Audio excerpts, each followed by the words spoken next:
Welcome back to the official Kraken YouTube channel. This is video tutorial number 6 of the KV5TT kit build. Let's get started.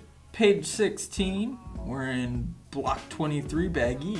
So getting into this bag, before we actually had all of these plastic pieces connected to a tree. So what we did was we cut all of them out of the tree, and then we had to file down the edges that were inconsistent along the smoother parts. So now that we have them all smooth, we're gonna make sure that we have our shock oil handy, our socket wrench, and then just another crescent wrench. All right, so since these parts are identical, we're gonna build 2 of them. I'm just gonna build it side by side with Randy as we go along. Grab your shock body, a little bit longer than the front, and first part we're gonna use this gasket. You can see here that there's a smaller side and then there's a larger side. We want to put the smaller side first. Push it down in there. If you need to, make sure that you got the gasket pressed all the way down in there flush. Go ahead and take your tool to push even pressure all the way down to seat it. You'll hear it snap all the way to the bottom. Go ahead and check yours. Check it out. Yep, that's all the way down in there. You can also look from the other side and you'll see that it's fit snugly into place. Next, grab your O-ring. Better lubrication before you put it in there. A little bit on your fingers. And just rub it around in there. We're doing this so that when you slide the shock shaft down into the body, you don't damage the threads. You don't damage the O-ring, I'm sorry. So go ahead and slide that down in there. And then next you want your flat washer. Slide it in. Another O-ring. There you go. You probably had some residual oil left on your finger from the last O-ring. You just use a little bit of that, maybe a little bit more, just a nice coat on there for protection. Okay, we've got the O-ring on there, and now let's get the bottom shock cap. Again, you can take your gasket, you have a smaller end and you have a larger end. The smaller end goes down. And you can flip it over and you can see it'll sit inside that channel and be flush, like that. Okay, so next step, and this step is not in the manual, but we took in an O-ring and we found that you can use blue Loctite, you can use Teflon tape, but what we found works best is just your simple O-ring. What you want to do is slide it over the body of the threads like so and get it all the way down on there. Basically it's going to act like a pinch washer. You tighten the bottom cap screw all the way down and it's going to provide compression to keep that bottom shock cap in place.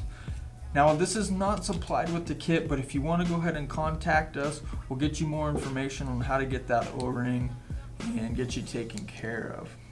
So as far as how tight you want it, go ahead and grab with your left hand securely around the shock body, and with your other hand get it snug. You can kind of crank on it since there's a little barrier there. Okay, you guys ready to move on to the shock shaft? And we're going to be installing the piston and nut, sliding it inside the shaft. Let's get started. Grab your shock shaft. Now, lubrication is always key when building shocks. You want to lube everything before you put it in. So what we're going to do is take a little bit more on our fingers, slide up and down on the shock shaft here. Nice and coated. Take your washer, slide it on there. This goes on the smaller end right here. Yeah, it'll only go on one way. One side is larger and one side is smaller. Go with the smaller threaded end. And then your 8-hole piston. It's the same on both sides. Slide that on all the way down. Now your nut. Go ahead and put it hand tight. It'll stop once it reaches the plastic inside of there. Okay, so take your 7mm, slide it on the bottom of the shaft. There's a channel there to hold it in place. You can kind of cradle it between your two fingers, and then get your crescent wrench and size it, and then go ahead and tighten it down.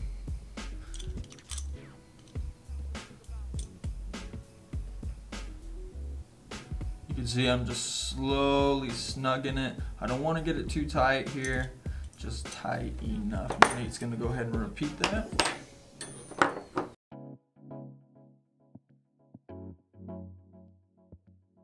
Now let's go ahead and install the shock shaft assembly into the shock body. We've already got lubrication on the shaft to protect the O-rings. Want to align the hole. Take a look coming through. Go slowly here and try to go evenly so as not to damage the O-rings once you're through. Pull it all the way down. All the way down? All the way down. All right.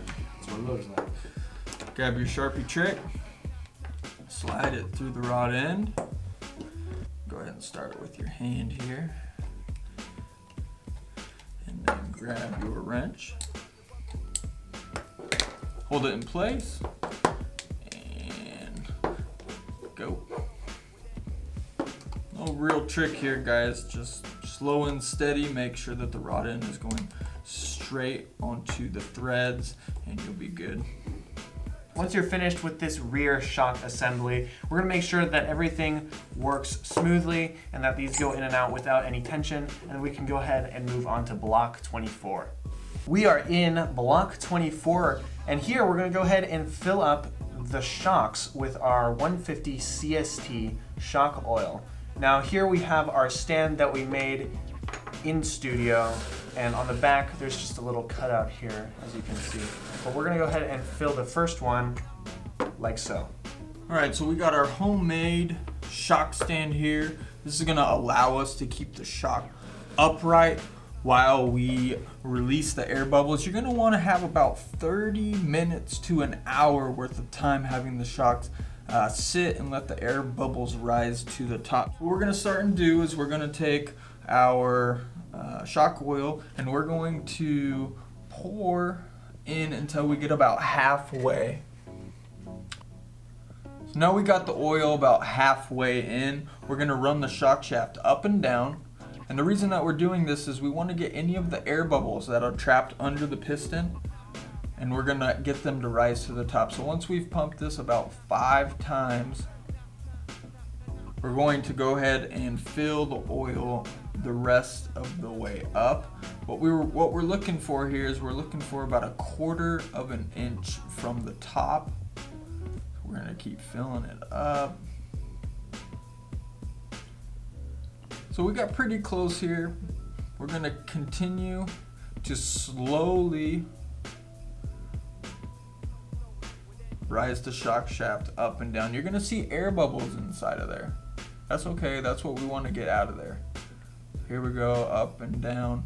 And once you've pumped it about 5 times, what you wanna do is you wanna take your stand, your homemade stand that you made, and you're gonna wanna set it inside, and you're gonna wanna set it off to the side, and you're gonna wanna let it sit. Like we said, about a half an hour to an hour, and that's gonna allow all the air bubbles to rise to the top so that you don't have any blowouts. Your O-rings, if there's air bubbles trapped in there, you'll get blowouts, you'll blow your O-rings, and it just won't work properly. So this is a necessary step. It takes a little bit of time, but while your first shock is off to the side, the air bubbles are rising, you got 3 more to go that you can build while you're waiting.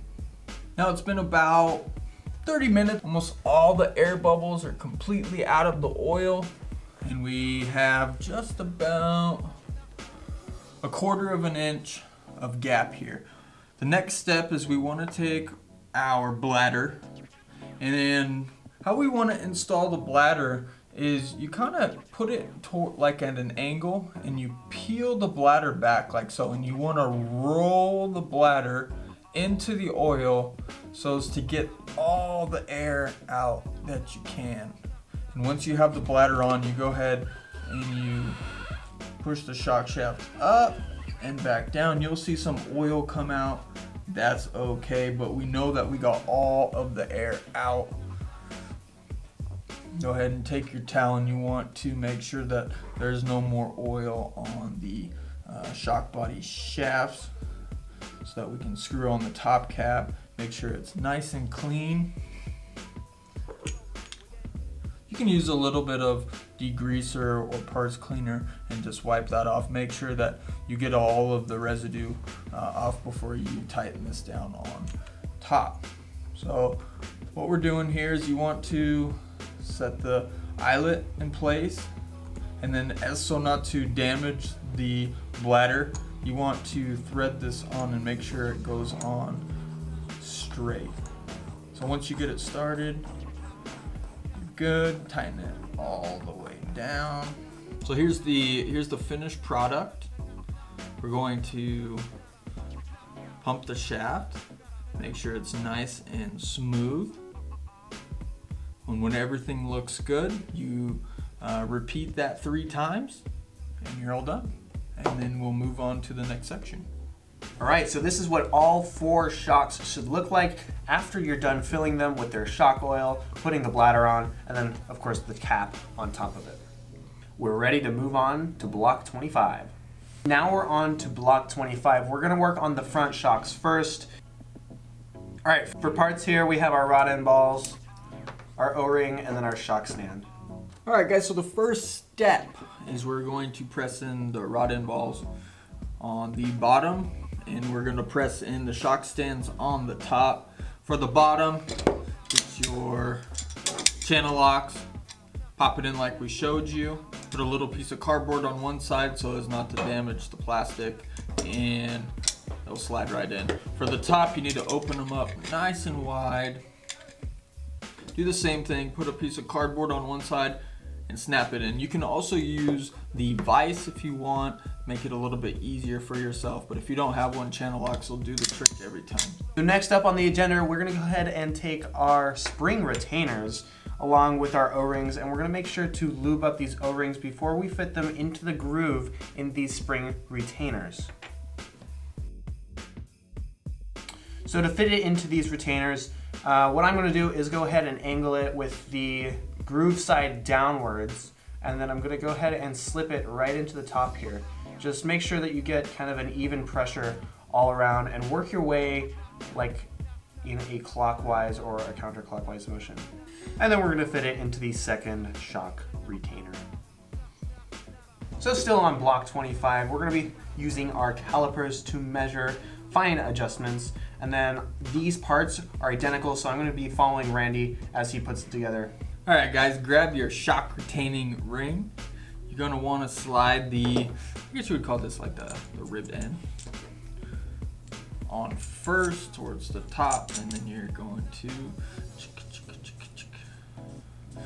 make sure that it goes on straight and you don't cross thread it. If you want super easy install, put a little bit of shock oil on the threads and it'll slide on there like butter. Now the shock retaining ring is mostly towards the top. What we're gonna do now is we're gonna put the spring on. So go upside down, and you wanna take the spring, slide it onto the shock body assembly, and then you wanna take your spring perch and you put the cup side down. And what you wanna do is you kinda wanna get it started by pulling down with your hand, with one left hand, and then taking the spring perch and pressing down until you get the spring perch to line up. If you don't get it on perfectly, what will happen is it won't seat properly, so you just have to spin it until it locks in place. Now what you want to do is you're going to want to tighten, tighten, tighten, tighten until we get to a 25 millimeter preload. Tighten down, tighten down, tighten down. Let's see where we're at. Just go ahead and check it periodically.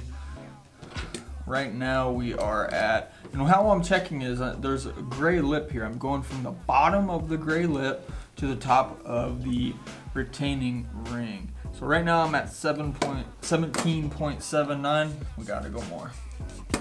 You go back and forth a couple times till you get it, no problem. I'm at 24.78. See, now that's close, but I'm gonna get it dialed in. All right, we're all done. Take a look at our front shock assembly that's completed. And now we're ready to move on to the rear. Here we are, made it to block 26, rear shock assembly. So for these rear shocks, these are essentially the same process that we used to build the front shocks in block 25. So now we've kind of fast forwarded through. I'll explain what we did though. We took the shock retaining ring and threaded it onto the shock first, made sure we had just a little bit of room down here. Once we did that, we slid the spring on and then pushed down on it so that we could make sure that the perch is in there. And then now, all that's left to do is get the right preload, which we're gonna go ahead with a preload of 30 millimeters, and then we're gonna measure that with our calipers. So here's what it should look like once finished. This is the right preload. We've got a preload of 30 millimeters. Let's move on to block 27. We made it here to block 27. We're gonna be installing the front shock assembly onto the whole front section. So for tools on this block, you can either use the 3.0 hex wrench or you can get your 3.0 bit on your screwdriver.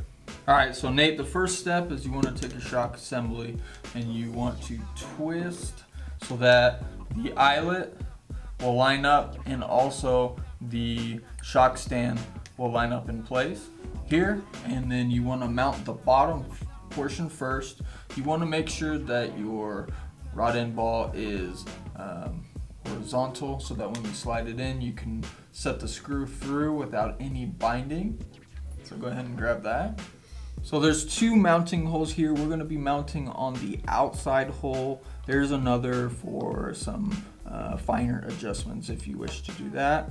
So you just kind of get it in place and be very careful. You want to use your hand to get the screw in place and you'll feel it once it's lined up. It'll go through there. So we've got it attached to the ball and we've got correct movement on this shock. We're going to go ahead and do the same exact process on the other side. So again, making sure that the ball end is facing like this so the hole goes straight through like that. So once we put this in, we're going to make sure that this top portion is on the correct side. So we don't want to mount it like this because it would be facing obviously the wrong way. So once we have it positioned right, we can go ahead and slide it in and then grab our screw and just hand tighten it first to make sure that it's grabbing, and then we can start to use our power tool.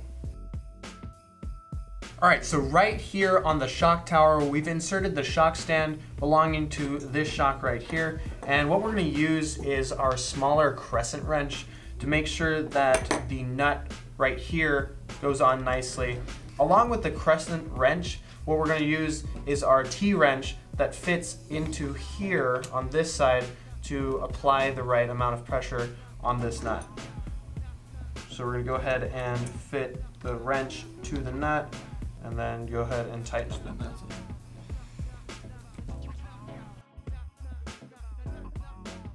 Okay, we're back in business. You want to take your left hand and you want to hold the shock tower up so that the suspension droops while you're pressing down on the shock to compress it. And you want to get it so that you go in smoothly here as so not to damage the threads on the shock stand. Okay, now we'll go ahead and tighten it. 3mm T, locking nut. So once we have these shocks mounted, we can move on to block 28. We made it to the last block of bag E, block 28. We're gonna be installing a cool new feature that we have, the shock cone washers. The shock cone washers adds as a preventative measure from the shock eye from popping off. It just basically pinches the two together and makes sure you're solid. Remember, you guys want to put primer and blue Loctite here before installation. You don't have to prime the ball end that is attached to the shock. We're just going to be priming the screw on this one. So up to this point, we got our front assembly basically completed. We built front shocks, we built rear shocks, our whole front assembly sitting here mounted up. Thanks for watching, guys. In the next video, be sure to stick around because we are going to build the transmission. Be sure to like and subscribe and hit the notification bell to be notified of our next release.